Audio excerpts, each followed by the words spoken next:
यो ल्यापटपलाई रिसेट गर्नुलाई सबभन्दा पहिला हामीले स्टार्ट बटनमा क्लिक गर्ने। स्टार्ट बटनमा क्लिक गरिसकेपछि ह्याङ छ तर धेरै स्लो भइरहेछ। अब त्यसपछि हामीले यहाँ पावर बटनमा क्लिक गर्ने। पावर बटनमा क्लिक गरिसकेपछि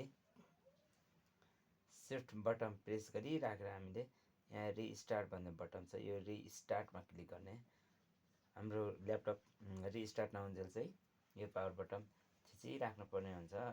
शिफ्ट बटन यसरी बिस्तारै थिचिराख्ने।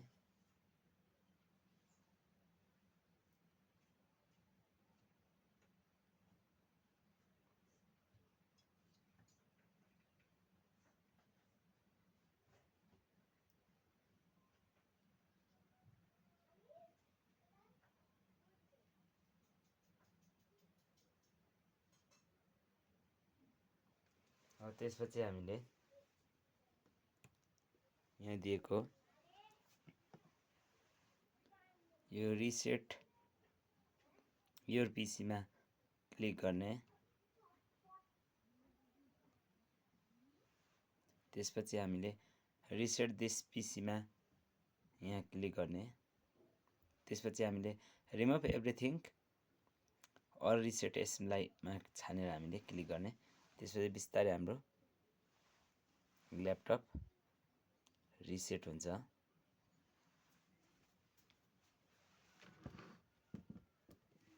यसरी यसलाई यतातिर हेरौँ,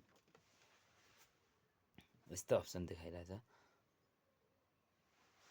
यो रिसेट नहुने बित्तिकै अब यसलाई हामीले यो ल्यापटपलाई यसको हार्ड डिस्कलाई निकालेर अर्को ल्यापटपको हार्ड डिस्कमा लगेर हामीले फर्मेट हान्नुपर्ने हुन्छ। त्यसको लागि सबभन्दा पहिला हामीले यो ल्यापटपलाई खोल्नुको लागि स्क्रुड्राइभर चाहिने हुन्छ।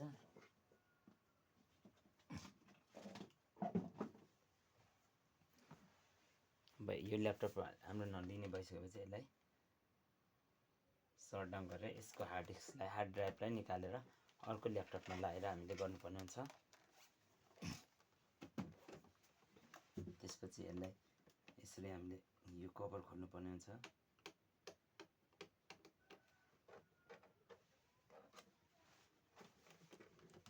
यो कभर खोलेपछि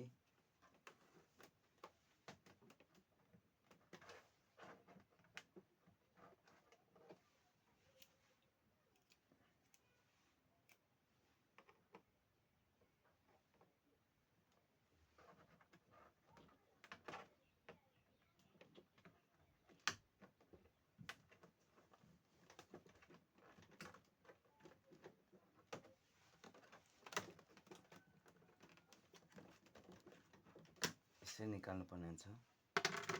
त्यसपछि यसको हार्ड ड्राइभ यहाँनिर हार्ड डिस्क छ, यो हार्ड डिस्कलाई हामीले निकाल्नु पर्ने हुन्छ। यसरी यो हार्ड डिस्कले काम नगरेपछि हामीले यो हार्ड डिस्कलाई अर्कोमा लगेर हामीले चेक गरेर लाउनु पर्ने हुन्छ। यसलाई अर्कोमा लगाएर फर्मेट हान्नु पर्ने हुन्छ अर्को ल्यापटपमा।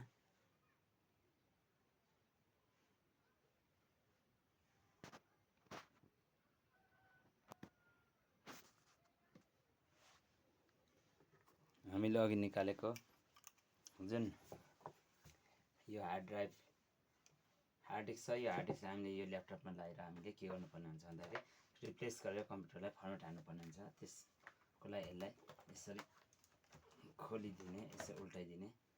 त्यसपछि अब हामीले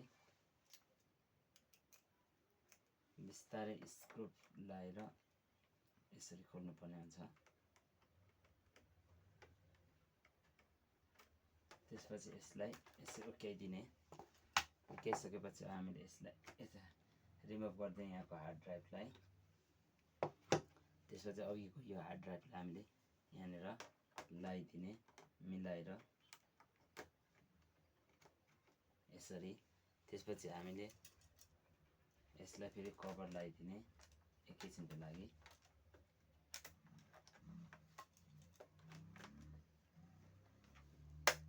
त्यसपछि यसलाई फेरि हामीले यसरी अघिको पोजिसनमा राख्ने। त्यसपछि यसलाई हामीले यसरी जोडेर फेरि यसलाई पोर्टलाई ओपन गरिदिने यहाँदेखि।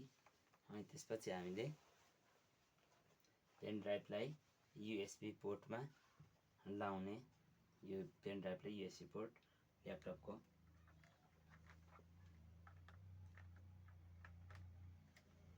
त्यसपछि हामीले ल्यापटपलाई ओपन गर्ने।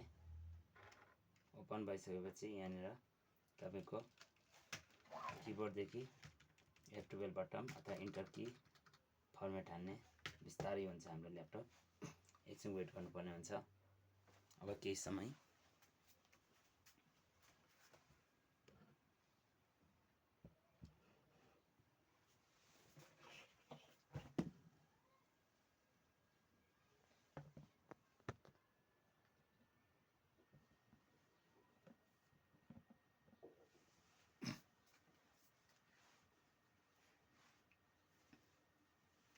यति आइसकेपछि हामीले नेक्स्ट बटनमा क्लिक गर्ने। नेक्स्ट बटनमा क्लिक गरिसकेपछि इन्स्टल नाउमा क्लिक गर्ने। इन्स्टल नाउमा क्लिक गरिसकेपछि बिस्तारै हाम्रो यहाँ सेटअप हुँदैछ ल्यापटप।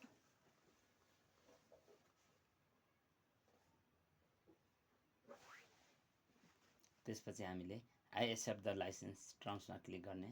त्यसपछि फेरि हामीले नेक्स्ट बटनमा क्लिक गर्ने। त्यसपछि हामीले कस्टम एडभान्समा, त्यसपछि यहाँ भएको ड्राइभलाई सबैलाई हामीले डिलिट गर्नुको लागि यहाँ ड्राइभमा क्लिक गर्दै हामीले डिलिट बटनमा यहाँनिर देखि छान्ने। यसै यहाँ भएको कुनै ड्राइभ लिइरहेको छैन।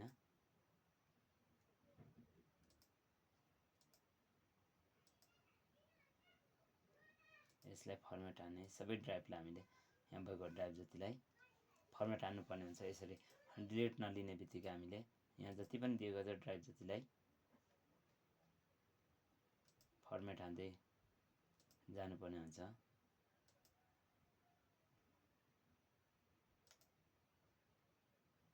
त्यसपछि हामीले नेक्स्ट बटनमा क्लिक गर्ने। बिस्तारै अब हाम्रो विन्डोज यहाँनिर सेटअप हुन्छ।